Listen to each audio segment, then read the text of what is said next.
Okay, here we are at the start of week 4. And this is what we know so far.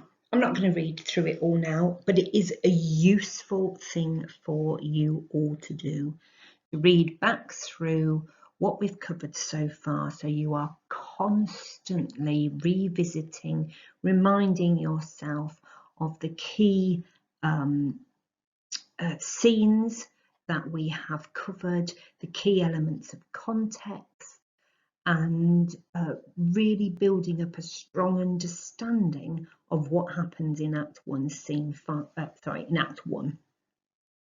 If you were in school, Act 1 takes the longest of all of the acts to teach, because there is so much in it that needs to be understood, needs to be remembered, and that you need to be able to write about.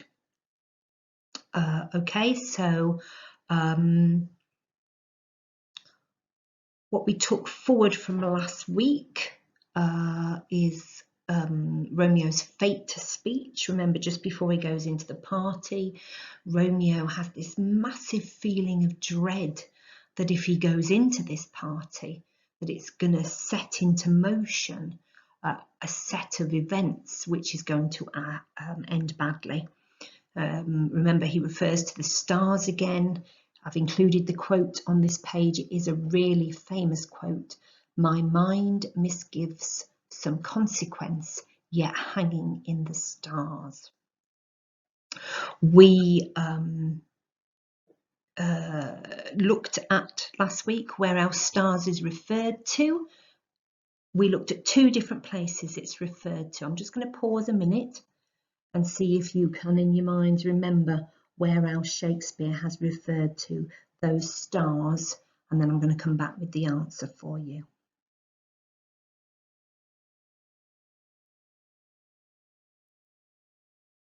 Okay, so hopefully you've got star-crossed lovers from the prologue, and you've got earth-treading stars said by Capulet about the beautiful women who are going to be at his party that evening.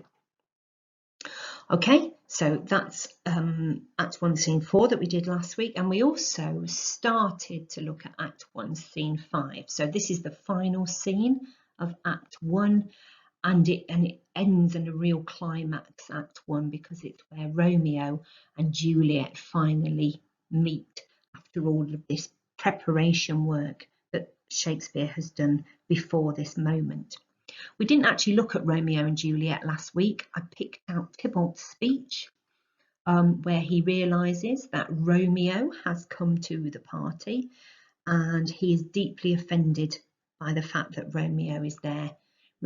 Remember, this links to the context of family honour. You can see it up there in the top left-hand corner of your screen under context, family honour, right up there. And Tybalt takes it as a real insult to his family that Romeo would dare to turn up to the Capulet party and gate crash their event. He wants to fight Romeo, but Capulet, who is having a lovely time at his party, forbids Tybalt to do that. He says, "We're at a party, we're having a lovely time, just leave him alone, it doesn't matter now." But Tybalt is even more offended then by the fact his uncle will not let him challenge Romeo. And so the seed of revenge is planted in Tybalt at this moment, because he's been offended, and he's been offended and insulted twice. So he's offended because Romeo is there, but he's also offended by the fact that his uncle will not let him fight Romeo and protect their family honour.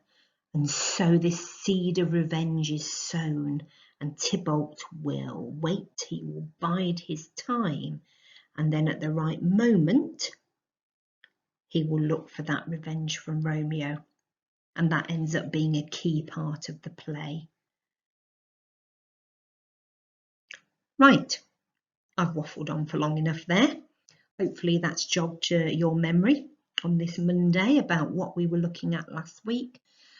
We're not going to move straight on to Romeo and Juliet. We're going to stay with Tybalt. We're going to stay with Tybalt's speech, and we're going to be writing a nice, developed, juicy paragraph about what we learn about the character of Tybalt from that speech that we looked at last week. Okay, see you on the next screen. Okay, here is our section of text that we looked at last week on Friday, the conversation between Tybalt and his uncle Capulet at the party when he realises that Romeo has gate-crashed their celebration. I'm going to read through it again. This time, as I'm reading through it, I want you to focus on Tybalt's words. Obviously, we went through them on Friday, so you should have a better understanding this time as you listen to me read. And I want you to think carefully about how Shakespeare uses his language to present Tybalt as a very angry young man and one who is completely caught up in the feud between the Capulets and the Montagues, caught up in this ancient grudge which causes such hatred between the two families. Okay, so you're listening, but as I read the Tybalt sections, think how do I know, how do I understand just how angry Tybalt is at this moment in the play? This, by his voice, should be a Montague.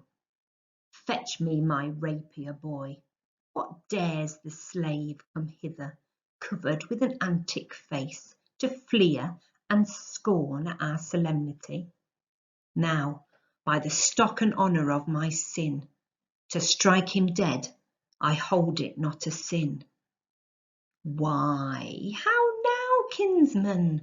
Wherefore storm you so? Uncle, this is a Montague, our foe, a villain that is hither come in spite to scorn at our solemnity this night. Young Romeo, is it? 'Tis he, that villain Romeo. Content thee, gentle coz, let him alone. He bears him like a portly gentleman, and, to say truth, Verona brags of him to be a virtuous and well-governed youth. I would not, for the wealth of all the town, here in my house, do him disparagement. Therefore be patient, take no note of him. It is my will, the which, if thou respect, show a fair presence, and put off these frowns and ill-beseeming semblance for a feast. It fits, when such a villain is a guest, I'll not endure him. He shall be endured. What, goodman, boy? I say he shall. Go to. Am I the master here, or you? Go to. You'll not endure him. God shall mend my soul. You'll make a mutiny among my guests. You will set cock-a-hoop. You'll be the man.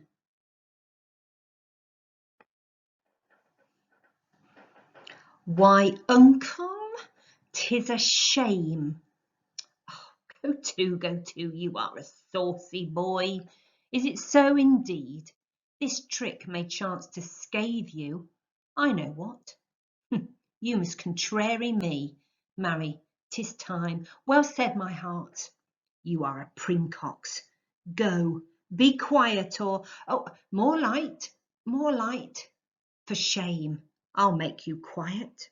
Oh, what, cheerly, my hearts. Patience perforce with wilful choler meeting makes my flesh tremble in their different greeting. I will withdraw, but this intrusion shall, now seeming sweet, convert to bitter gall.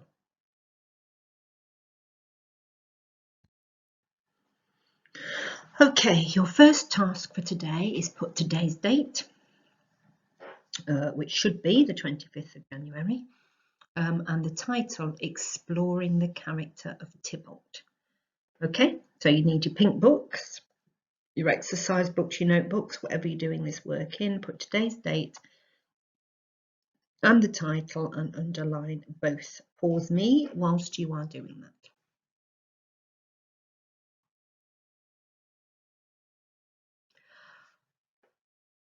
I would like you to go back over the last 2 slides. So the piece of text that I've just read to you, or you can use your own Romeo and Juliet copy if you've got that next to you. And from those 2 slides of text, or that part of the text, I would like you please to choose 8 quotes that would allow you to discuss the presentation of Tybalt as an angry and vengeful character. Okay, so none of the quotes are huge and long, but I would like you not only to find those 8 quotes, but after the quote, I would like you either to say what subject terminology has been used by Shakespeare there. So has he used a noun or a verb or a repetition? Or say what context element it could link to. Now you should have all those context elements right at the front of your book or your notebook, whatever you're working in. Or you remember those context elements are on the first slide of today's lesson, okay, in the top left-hand corner. So go back through the text I've just read to you. You're going to look for 8 quotes, all said by Tybalt. You're going to write those quotes down, and after each quote, you're going to either write the subject terminology that has been used by Shakespeare there, the thing that we would focus on, or you're going to write the context down. Which of those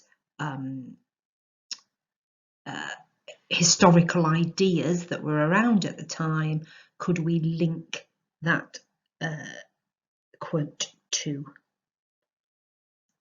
Okay, you get that job done. Go back through that text, write your quote, write your subject terminology, or explain the context link, and I'll see you on the next page.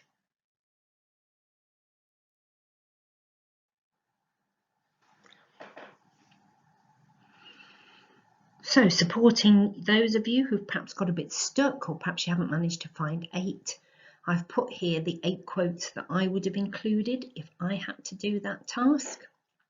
And you will see in brackets after each quote, I have put either the subject terminology, so ST, or the context link that I would use if I were writing about that quote.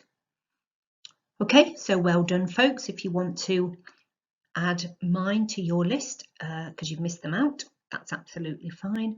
If not, we'll go on to the next slide.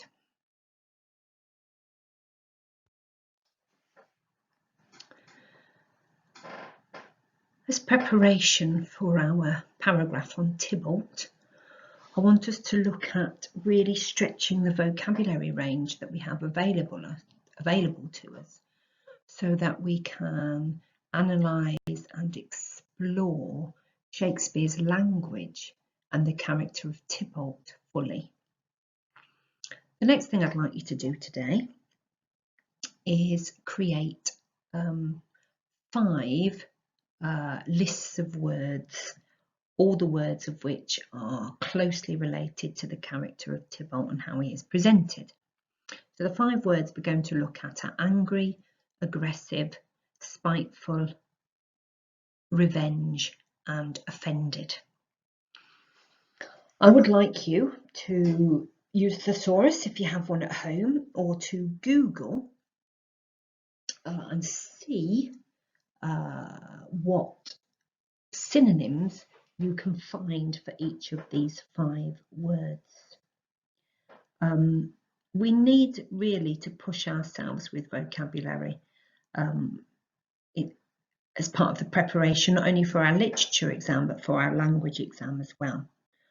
A wide, broad, deep, rich vocabulary range that we have stored at the front of our brains, so it's easy for us to retrieve all of these delicious words, is one of the greatest tools that you can have for success at English.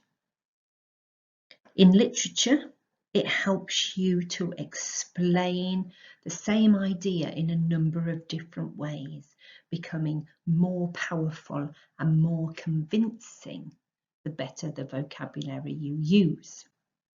In English language,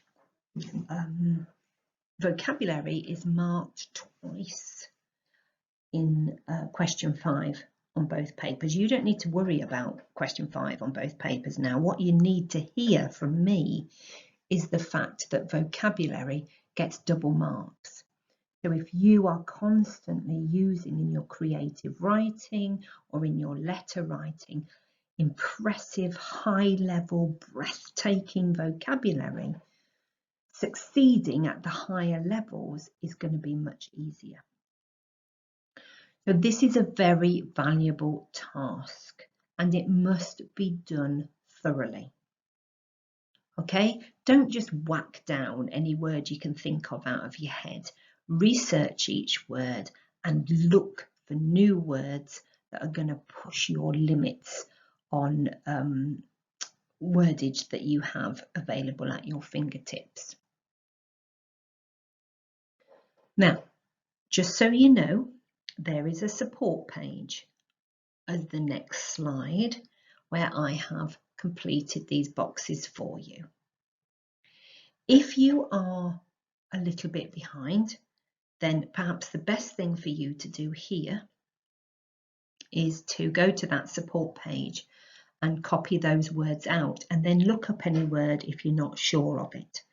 If you are not behind, then I would like you to spend the time researching and pushing this vocabulary range yourself independently so that those words are sticking in your minds, are becoming tools that you have readily available for you to use. Okay, don't worry at the minute about the title at the top. You don't need to write that down. That's what we're going to be looking at tomorrow. How does Shakespeare present Tybalt as an angry and vengeful young man? And that question is going to be much easier for you to answer if you have these quick bit of maths, 1, 2, 3, 4, these 20 words available to you to help you explain. Okay, so you get on with that. Support page follows, so you can use that to fill in any gaps that you may have had.